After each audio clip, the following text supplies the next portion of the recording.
Assalamualaikum warahmatullahi wabarakatuh. Alhamdulillahilladzi an'ama alaina bi ni'matil imani wal islam. La haula wala quwwata illa billahil aliyyil azim. Amma ba'd. Para pemirsa Kompas TV yang dirahmati Allah, pada hari ini kita bisa bertemu lagi dengan acara Mutiara Iman yang diadakan oleh Kompas TV. Mudah-mudahan dengan adanya acara ini bisa menambah keimanan kita bersama, semakin meningkat untuk mencetak anak yang soleh dan solihah. Sebagai orang tua berkewajiban untuk mendidik anaknya supaya anaknya menjadi anak yang baik, menjadi anak yang diridhoi oleh Allah Subhanahu wa Ta'ala, menjadi anak yang berguna bagi agama, nusa, dan bangsa. Ini adalah kewajiban dari kedua orang tuanya. Didik ilmu agama, karena ilmu agama itu bisa menentukan dari dunia sampai akhirat. Didikan ilmu agama secara umum itu adalah sangat luar biasa manfaatnya. Apa sih manfaatnya? Untuk di dunia selamat, akhiratnya selamat. Tetapi kalau ilmu formal belum tentu bisa menyelamatkan akhiratnya. Ketika orang punya ilmu agama, punya ilmu pendidikan formal, keduanya digabung jadi satu. Ini adalah lebih baik. Ilmu agama menguasai, ilmu formal menguasai. Kalau kedua digabung menjadi satu, insya Allah orang tersebut wawasannya sangat luas sekali.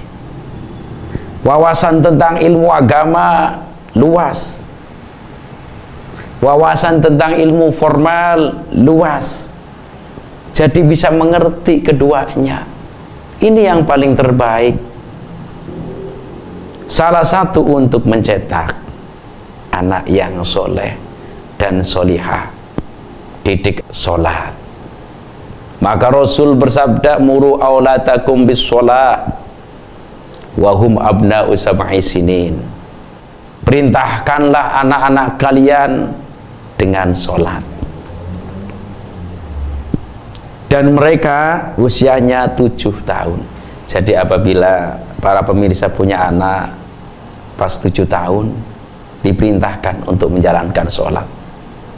Sholat 5 waktu yang wajib: zuhur, asar, maghrib, isya, subuh. Ini yang wajib dikerjakan. Mengenai sholat yang lain sunnah, ya. Yang 5 dulu ini yang dikerjakan, diajarkan, diperintahkan terhadap anak-anaknya. Tujuannya supaya anak gemar menjalankan sholat, supaya anak benar-benar bermotivasi untuk menjalankan sholat. Perintahkan anak-anaknya. Maka orang tuanya itu harus bisa menjadi contoh, berani memerintahkan terhadap anaknya untuk sholat, berani juga harus menjalankan. Jangan seperti calo. Saya lihat calo-calo di bis, mohon maaf, bukan pekerjaan calo itu tidak benar, tidak. Pekerjaan calo itu halal, tetapi praktek calo kemudian dipraktekkan untuk memerintahkan sholat, maka tidak bagus, tidak benar. Contoh kalau ada calo kan begini ya, calo apa namanya itu, calo di bis-bis kan semua penumpang diperintahkan ayo naik, ternyata dirinya nggak ikut. Begitu juga ketika memerintahkan anak untuk menjalankan sholat. Contoh, datang sholat maghrib, anak-anak diperintahkan, hai anak-anak, berangkatlah kalian sholat. Setelah anak-anak berangkat, orang tua harus mencontohi berangkat juga. Jangan anaknya diperintah, kemudian orang tuanya nggak menjalankan sholat. Ini tidak benar.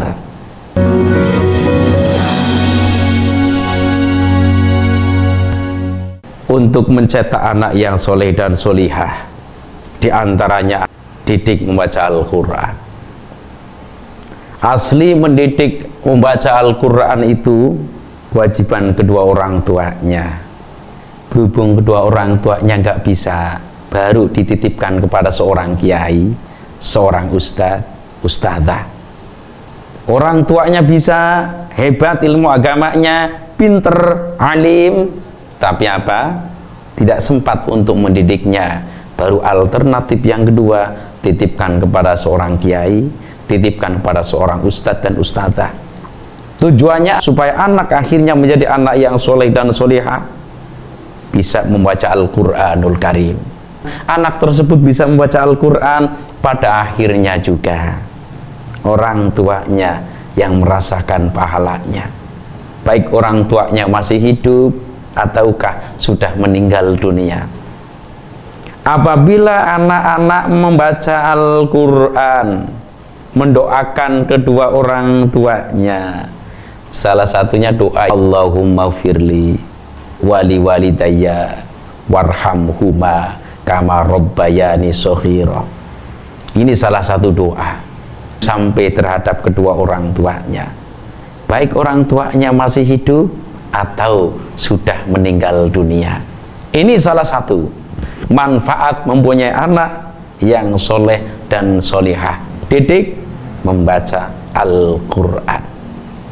Dalam sebuah hadis Rasul bersabda, khairukum man ta'allamal Qur'ana wa 'allamahu. Sebaik-baik kalian adalah orang yang belajar Al-Quran. Sebab orang yang sudah bisa membaca Al-Quran, Allahu Akbar, pahalanya sangat luar biasa. Para pemirsa Kompas TV yang dirahmati Allah, kalau orang sudah mengerti pahala yang didapatkan ketika membaca Al-Quran, maka dalam sebuah hadis Rasul bersabda, man qara'a harfan min kitabillah falahu hasanatun wal hasanatu bi asyri amsalihha. Barang siapa yang membaca satu huruf dari kitab Allah, yaitu Al-Quran, maka baginya satu kebaikan, dan satu kebaikan akan dilipat gandakan menjadi 10 kali. Jadi kesimpulannya, para pemirsa Kompas TV yang dirahmati Allah, barang siapa yang membaca Al-Quran satu huruf, maka Allah akan membalasnya dengan 10 kali lipatnya. Ini khusus Al-Quran. Kalau kitab-kitab yang lain tidak semacam itu. Khusus untuk Al-Quran, apabila dibaca per ayatnya, per suratnya, ini bisa mendapatkan pahala di sisi Allah Subhanahu wa Ta'ala. Contoh, Al-Quran menerangkan, tertera dalam Al-Quran, alif lam mim, alif lam mim, 3 huruf. Maka ketika mulut berhenti mengucapkannya, seketika itu Allah memberikan pahala. 1 huruf 10, maka 3 huruf yang telah terucap menjadi 30 pahala. Inilah Al-Quran. Ada lagi di Al-Quran ayat yang nun, itu ada. Contoh, kalau dibuka, ada orang membaca Al-Quran, dibaca Bismillahirrahmanirrahim, nun, kemudian Shadaqallahul Azim, cukup 1 nun. Kalau diniatkan membaca Al-Quran, itu pun dapat pahala dari Allah 10 kali lipatnya. Ketika punya anak soleh dan solihah, kemudian mereka bisa membaca Al-Quran, alangkah bahagianya orang tuanya senang, bahagia. Walaupun kadang-kadang orang tuanya gak bisa membaca Al-Quran, dulunya gak sekolah, ya tidak didikan ke madrasah, anaknya bisa banyak yang semacam itu. Walaupun orang tua nggak bisa membaca Al-Quran, tapi anaknya bisa, orang tua bangga punya anak bisa membaca Al-Quran.